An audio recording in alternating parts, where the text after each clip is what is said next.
નમસ્કાર મિત્રો, હસમુખ બઢિયા યુટ્યુબ ચેનલની અંદર દરેક લોકોનું હાર્દિક સ્વાગત છે, વેલકમ છે। આજે સુંદર મજાની એક રજૂઆત પણ છે।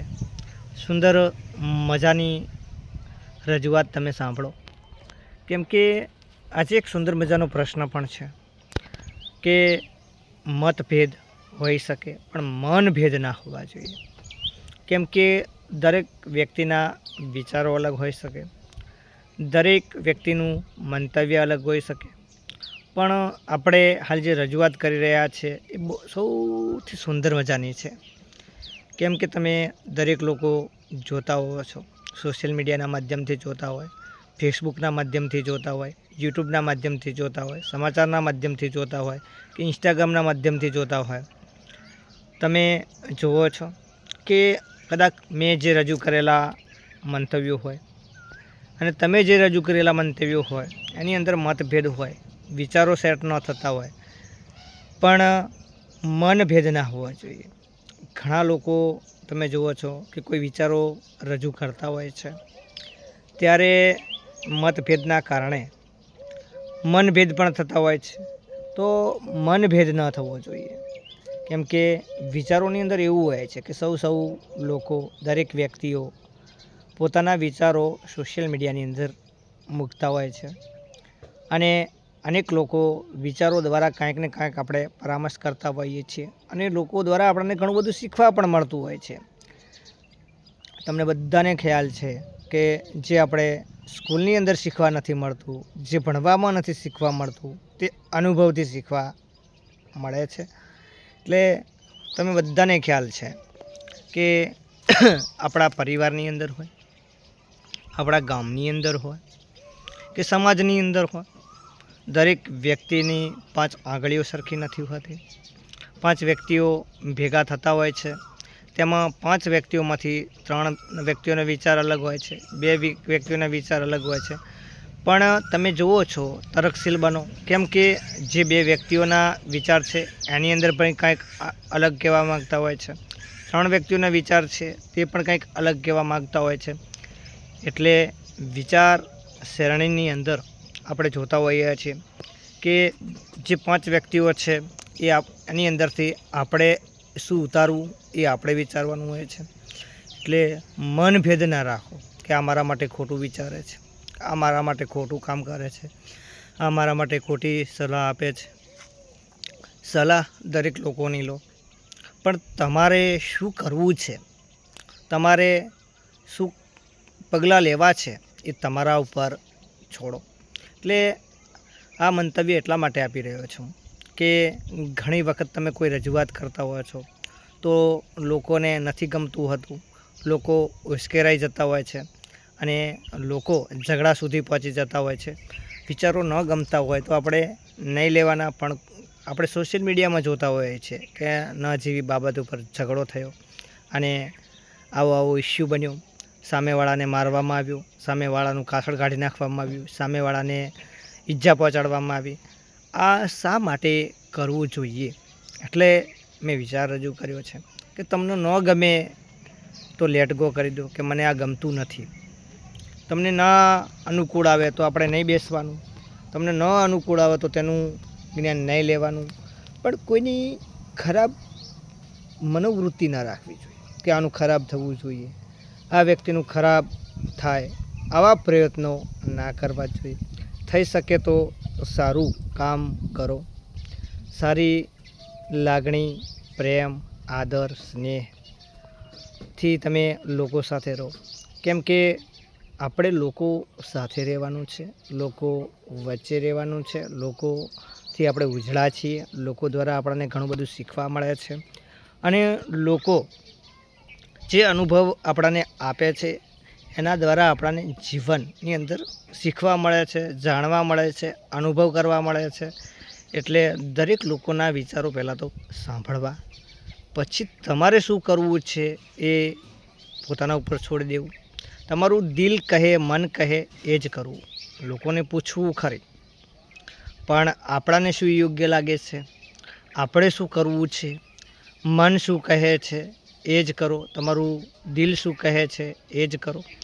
તમે દરેક લોકોને પૂછો, દરેક લોકોને તમે પૂછશો તો તમને કોઈ પણ પ્રશ્નની અંદર અલગ અલગ મંતવ્યો મળશે, અલગ અલગ એના અનુભવો મળશે.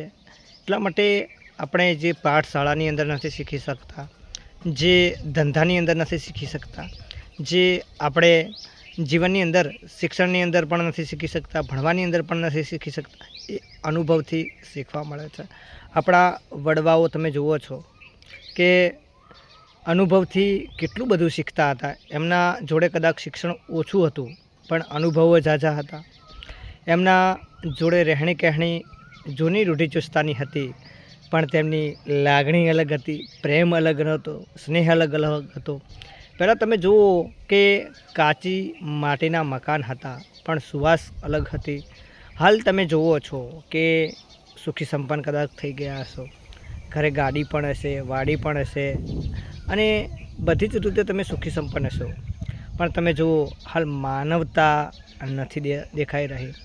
પહેલાં ભલે કપડાં જૂના હતા, ફાટેલા હતા, તૂટેલા હતા, પણ માનવતા હતી, પ્રેમ હતો, લાગણી હતી, સ્નેહ હતી અને જે સુવાસ હતી માટીની એ પણ નથી જોવા મળી રહી. એટલે આપણે તરકશીલ બનવાનું છે, આપણે જાણવાનું છે. પહેલાં તમે જુઓ કે કપડાં કદાચ મેલા હશે, ગંદા હશે, પણ દિલ એકદમ ચોખ્ખા હતા. અને હાલ તમે જુઓ છો કે કદાચ કપડાં સફેદ હશે પણ મન મેલા થઈ ગયા છે. તમને બધા લોકોને ખ્યાલ છે કે હાલ તમે જુઓ છો એક પરિવારના ભાઈઓ હોય તો પણ સાથે નથી બેસતા હોતા, એક પરિવારના લોકો હોય તો પણ સાથે નથી બેસતા, સગા બે ભાઈઓ હોય તો પણ નથી બોલતા હોતા. એટલે તમે જુઓ હાલ મન ટૂંકા થઈ ગયા છે, ઈર્ષાવૃત્તિ વધી ગઈ છે. એટલા માટે વિડીયોના માધ્યમથી આપણે દરેક લોકોને કહીએ છીએ કે સાથે બેસો, સાથે રહો, સાથે હળી મળીને રહો. કેમ કે તમે જુઓ પહેલાંના વડવાઓ, આપણા દાદા હોય, વડીલ હોય, પિતા હોય, ભાઈ હોય, કાકા હોય, એ કેવી રીતે જીવન જીવતા હતા. લેટ ગોની ભાવના કરતા હતા, એકાબીજા સુખ દુઃખની અંદર ભાગીદાર થતા હતા, ઓછું જમતા હતા, થોડું જમતા હતા, થોડી ભૌતિક સગવડો ભોગવતા હતા, પણ પ્રેમ, લાગણી, સ્નેહ, આદર એ આમની અંદર બહુ જ વધારે હતો. અને એ લોકો તમે જુઓ છો કે દરેક લોકોને સાથે લઈને ચાલતા હતા, સાથે મિલીજુલીને ચાલતા હતા. અને હાલ તમે જોઈ શકો છો કે 4 ભાઈ હોય કે 2 ભાઈ હોય એની અંદર પણ મેળ નથી હોતો, એ પણ નથી બોલતા હોતા. સામાજિક રીત રિવાજની અંદર પણ અલગ અલગ રીત રિવાજો કરતા હોય છે અને ભય ના આવે તો પણ પ્રસંગો કરી લેતા હોય છે. એટલે મતભેદ હોઈ શકે પણ મનભેદ ના હોય. એટલા માટે આપણે આ રજૂઆત કરી હતી.